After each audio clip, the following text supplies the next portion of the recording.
Дорогие друзья, меня зовут Виталий Обедин, я кандидат на пост мэра города Якутска. И мне часто приходится слышать один и тот же постулат. Если мы выберем Обедина, это же протестный человек, он критикует власть, он критикует Айсена Николаева. Будет война с республикой, и город не получит денег. Так ли это на самом деле? Давайте попробуем разобраться.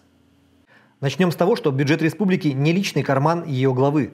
Он не распоряжается им как захочет. Есть правила, прописанные в специальных законах об устройстве бюджета и бюджетном процессе, о бюджете на текущий год и два последующих, о налоговой политике и так далее. Субсидирование города осуществляется на основании норм и методик, и ниже положенного дать просто не могут. Но если честно, столица и при лояльных республиканским властям мэрах получала копейки. Вот вам пример.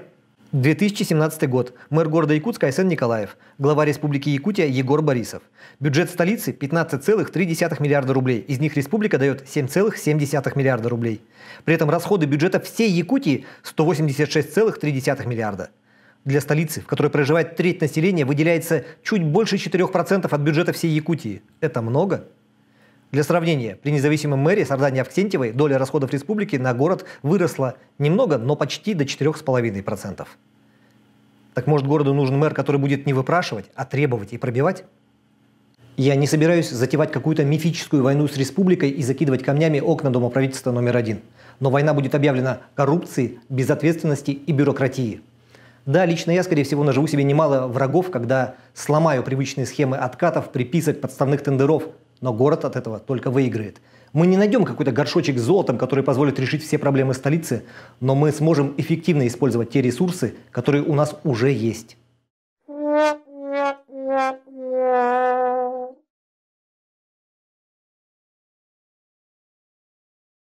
А теперь просто представьте, что все эти проценты не осели по карманам знакомых мэра, друзей мэра и друзей друзей мэра, а дошли и были использованы строго целевым образом.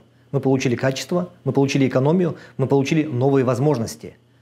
И для этого даже не пришлось вступать в Единую Россию, чтобы добрые дяди из республики дали городу дополнительных денег.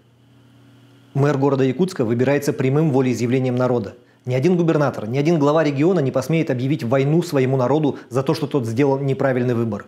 Особенно, если интерес этого народа будет представлять человек, который не побоится заявлять о происходящем вслух. 28 марта – выборы мэра города Якутска. Я призываю вас прийти и проголосовать за мэра, который не побоится.